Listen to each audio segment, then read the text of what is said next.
بریم ببینیم 70 تن در ساعت ماسه با کیفیت چطور تولید میشه.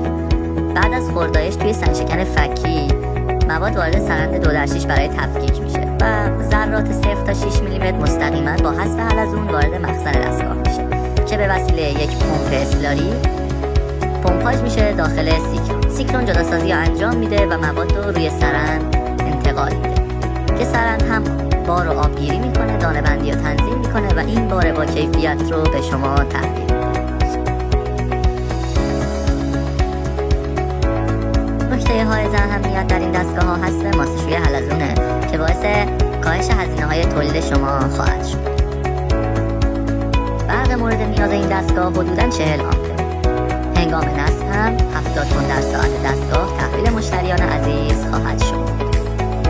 و بعد هم نمونه های پساب و همونطور که میبینیم بدون فرار ماسه بادی حدوداً 10% و این هم نمونه که ما گرفتیم. موفق باشید.